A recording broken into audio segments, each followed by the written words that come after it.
आपने मुझे यहाँ बुलाया और मुझे अपनी बात रखने का अवसर दिया, इसके लिए आपका बहुत बहुत धन्यवाद है।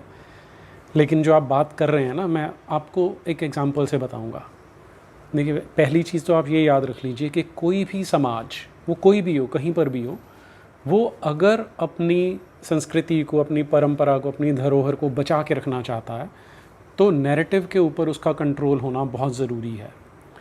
और हमारा दुर्भाग्य ये रहा कि कहने को तो हम आज़ाद हो गए, लेकिन बीते 70 साल में जो नैरेटिव था वो हमारे हाथ में नहीं था, वो किसी और के हाथ में था। तो वो कौन थे उसकी डिटेल में अभी हम नहीं जाते क्योंकि समय की सीमा है अपनी। तो पहला जो मैं एग्ज़ाम्पल दे रहा हूँ वो है एक शब्द का जो हम आप रोज़ कहीं ना कहीं यूज़ करते रहे हैं। ये आज से लगभग 5 साल पुरानी बात है। एक इंसिडेंट था 2015 का। ये तो छोटी बैठक है, वहाँ पर लगभग 200 लोग थे और उन 200 लोग थे उन सारे के सारे या तो लेखक थे या किसी ना किसी तरह से इंटेलेक्चुअल किसी डिस्कोर्स से जुड़े हुए लोग थे। तो वहाँ पर मैंने बात उठाई कि हम एक शब्द यूज़ करते हैं, औरत। ये जो शब्द है ये बहुत ही घटिया शब्द है, हमें इसका उपयोग नहीं करना चाहिए महिलाओं के लिए। तो उस भीड़ में 200 लोगों में एक व्यक्ति खड़ा हुआ जो समुदाय विशेष का था। उसने कहा कि आप गलत कह रहे हैं। अब मैंने कहा था कि ये इस्लामिक शब्द है जिसका अर्थ होता है महिलाओं के जननांग, क्योंकि वो एक इस तरह का समाज है जो महिलाओं को सिर्फ इसी काम के लिए समझता है, तो इसलिए उन्होंने औरत शब्द उनके लिए यूज़ करना शुरू किया, लेकिन हमने भी कर लिया। तो आप कल्पना कीजिए कि वो अकेला खड़ा होकर पूरी आवाज़ में मेरा विरोध करता है कि आप ये गलत कह रहे हैं, इसको साबित कीजिए। तो जो मैंने तब सबूत दिया था वही मैं आज आपके सामने साक्ष्य रखने वाला हूँ। 2015 में जब जिम्नास्टिक्स का कंपटीशन चल रहा था तो वहाँ पर मलेशिया की एक महिला थी जिसने 6 गोल्ड मेडल जीते थे। तो मलेशिया में एक तरफ तो ये उत्साह था कि उसने मेडल जीते हैं, दूसरी ओर वहाँ पर जो मुल्ला मौलवियों का नेक्सस था उसने उस महिला पे फतवे जारी किए, उसका विरोध करना शुरू किया। तो ये मैं आपके साथ शेयर करता हूँ। पहला एग्जाम्पल है द मलेशियन इनसाइडर का, 12 जून अखबार है वहाँ का, 2015। जिम्नास्ट क्रिटिसाइज्ड फॉर एक्सपोजिंग औरत। हम जब नैरेटिव की पावर, आप ऐसे समझिए कि जब मैं ये बात किसी से शेयर करता भी हूँ तो आमतौर पे लोगों की बुद्धि इतनी मंद हो चुकी है कि वो इसकी गहराई को समझते नहीं है। लेकिन ये आपको एक एग्जाम्पल बताने के लिए काफ़ी होगा कि औरत का एक्चुअल मीनिंग क्या है। लेकिन एनीवे, आगे चलते हैं हम। Malaysian gymnast gets brickbats for showing औरत vagina shape despite winning gold. ये भी वहीं के अखबार का है, लेकिन अभी भी शायद क्लैरिटी रहती हो। तो आगे चलिए, अब वो डिटेल में क्या बता रहे हैं। Last week some critics in the majority Muslim country slammed the 21-year-old saying they could see the shape of her औरत genitalia in her Leotard.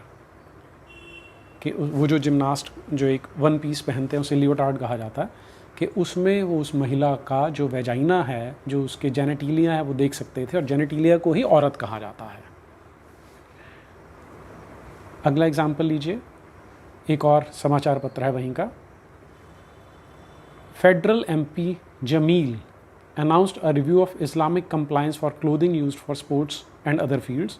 Following complaints, the shape of Abdul Hadi's aurat genitalia could be seen through her standard issue purple leotard. तो ये वहाँ का मंत्री है जो ये बात कर रहा है कि हम अब इस्लामिक तौर तरीक़ों से कपड़े बनाएंगे, क्योंकि उसे शिकायत ये मिली है कि ये जो जिम्नास्ट थी, जिम्नास्ट का नाम है अब्दुल हादी, कि उसकी औरत दिख रही थी। तो वो पूरी की पूरी औरत नहीं है, उसकी औरत की शेप दिखाई दे रही थी, उसकी वेजाइना दिखाई दे रही थी। तो मेरे ख्याल से इतने साक्ष्य बहुत होने चाहिए बताने के लिए कि औरत का एक्चुअल मीनिंग क्या है। लेकिन ये और भी ज़्यादा शर्मनाक हो जाता है या मजाकिया हो जाता है, वो डिपेंड करता है आप किस लेवल पे देखते हैं। जब हम देखते हैं कि हम अपने समाज में क्या कर रहे हैं, या हम बॉलीवुड की बात करते हैं, तो उन्होंने एक फ़िल्म ही बना दी थी औरत। आप कल्पना करके देखिए कि कोई महिला सशक्तिकरण पे इंग्लिश में फ़िल्म बनाए और उसका नाम रख दे वेजाइना, तो कैसा लगेगा आपको? और उससे एक स्टेप आगे चलिए, महिला सशक्तिकरण पे एक और फिल्म बनाता है, उसका नाम रख दे इंजर्ड वेजाइना, ज़ख्मी औरत। इस लेवल तक हमने अपना नैरेटिव खो दिया है। ये शब्दों की ताकत है, जब तक हम इसे नहीं पहचानेंगे तब तक हम नैरेटिव नहीं समझ। आप इमेजिन करके देखिए ना कि कोई अगर जो इस्लामिक शब्दावली से जानता है, को पहचानता है, उसको समझता है, आप उसको बताते हैं कि ये मेरी औरत है, ये मेरी वेजाइना, आप उसे अपनी पत्नी नहीं बोल रहे हैं, ये मेरी वेजाइना है, ये बोल रहे हैं आप सोच सकते हैं, आप ये बोलिए कि हमारे देश में फ़िल्म बनी है औरत नाम की, तो अंदर ही अंदर वो आपके बारे में क्या सोच रहा होगा कि हमने तब इनको गुलाम बनाया था और ये गधे आज तक बाहर नहीं निकले हैं। बॉलीवुड ने एक और काम किया, वो महान काम क्या है, वो इनकी फिल्मों में आपको रिफ्लेक्ट हो जाएगा, ज़रा उस पर नज़र डालिए।